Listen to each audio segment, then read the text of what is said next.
जय श्री राधे। पूज्य श्री सद्गुरुदेव भगवान के चरणों में प्रणाम। संत भगवान कहते हैं, साधक के लिए अति आवश्यक नित्य पठन योग्य संतों की वाणी।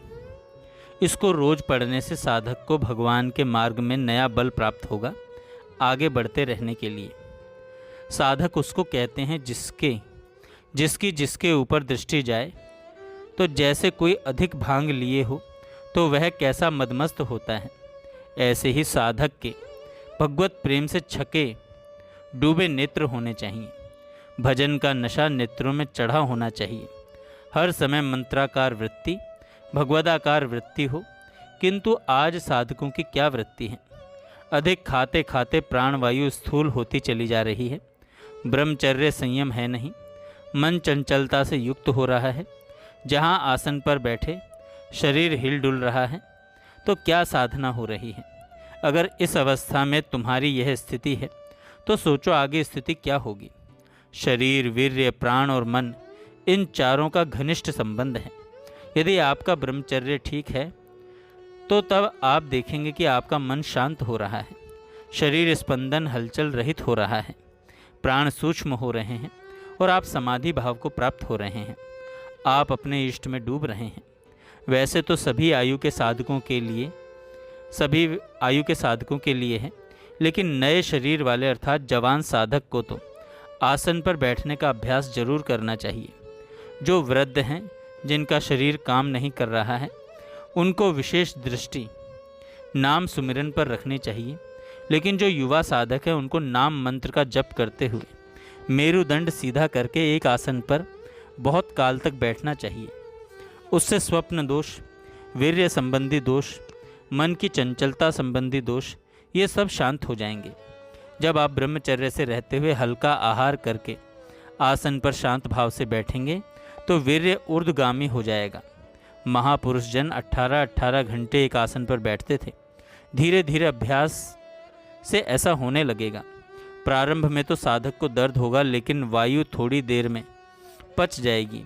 इसलिए नौजवान साधक 24 घंटे में कुछ घंटे धैर्यपूर्वक सुखासन, सिद्धासन, पद्मासन आदि पर बैठ के इष्ट के नाम, रूप, लीला, मंत्र आदि के चिंतन का जरूर अभ्यास करें। जब शरीर दर्द करे तो उससे असंग होइए और ये भावना कीजिए कि मैं शरीर नहीं हूँ, ये दर्द एक भ्रम है, ये मेरे में नहीं है। फिर धीरे धीरे आप देखेंगे कि दर्द का चिंतन खत्म हो जाएगा और आप इष्टाकार, मंत्राकार और भगवदाकार होने लगेंगे। प्रायः 45 मिनट बैठने के बाद दर्द होना प्रारंभ होता है। केवल 10-15 मिनट का युद्ध है। फिर उसके बाद एक शून्यता सी आती है और दर्द शांत हो जाता है। फिर बैठे रहें जब तक बैठना हो। अतः साधक अवश्य ही एक आसन में बैठकर मंत्र का जाप करे। देखो भैया, वैराग्य के सिंहासन पर अनुराग विराजमान होता है। जब हमारा लक्ष्य दृढ़ नहीं होता तो ये काम, क्रोध, लोभ, मोह, मद, मत्सर हमें प्रेरित करके भ्रष्ट कर देते हैं। हमारा लक्ष्य है श्री प्रिया प्रियतम की प्राप्ति करना। पहले हम लक्ष्य को दृढ़ करें। सत्संग, श्रवण, शास्त्र, स्वाध्याय और नाम जप, ये आपकी बुद्धि को पवित्र करेंगे। और जब बुद्धि पवित्र होगी तब ये दृढ़ निश्चय होगा कि मुझे इसी जन्म में भगवान की प्राप्ति करनी है।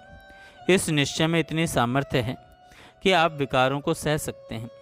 यदि आपका निश्चय नहीं बना, दृढ़ भावना नहीं बनी कि मुझे भगवान की प्राप्ति करनी है, तो फिर आपके मन को जन्म जन्मांतरों से विकार विविध प्रकार की तृष्णा वासना से जलाते आ रहे हैं और आप इस जलन को सह नहीं पाएंगे।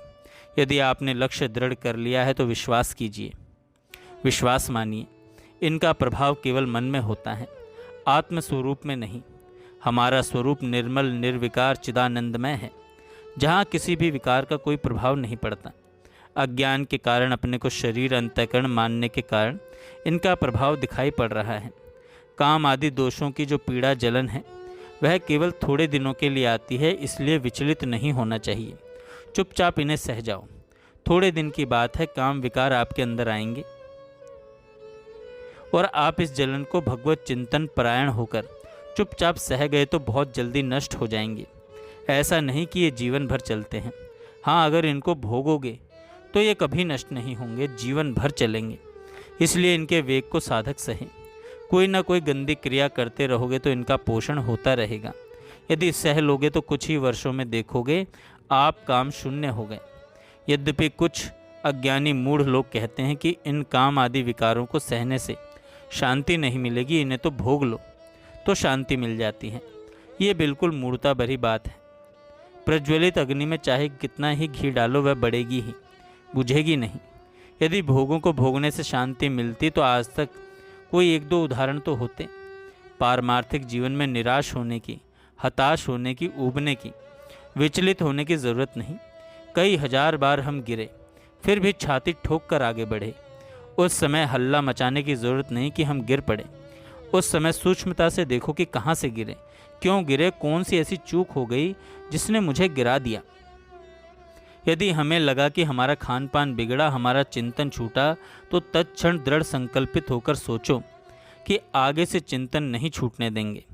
नहीं खाएंगे ऐसी चीज़, ऐसी वस्तु नहीं देखेंगे जो हमें परमार्थ से गिरा दे।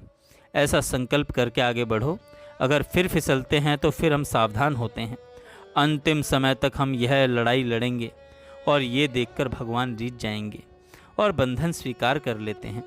परम स्वतंत्र परमात्मा बोल उठता है, अहम भक्त पराधीनो। हमारी एक एक चेष्टा हमारे प्रियतम प्रभु देख रहे हैं। ये कोई खिलवाड़ नहीं है। आप प्रभु के लिए चल रहे हो, प्रभु के लिए आगे बढ़ रहे हो। एक एक चेष्टा का वह हिसाब देंगे। ऐसा मत समझो कि मैं जल रहा हूँ, मुझे न तो कोई आनंद मिल रहा है न कोई मेरा सहयोगी है। अरे प्रभु कह रहे हैं, करूँ सदा तिनके रखवारी, फिर मुझे क्या डरना, उत्साह रहित क्या होना। मुझे तो और उत्साहित होकर प्रभु का बल लेकर इन काम विकारों को परास्त करना है। अगर फिर गिर भी गए तो विचार करो कि कहाँ से फिसले, फिर सावधान हो जाओ। ये घबराने निराश होने का रास्ता नहीं है भैया। हमारे पक्ष में भगवान खड़े हैं, इसलिए हमारी विजय अवश्य होगी। जय श्री राधे।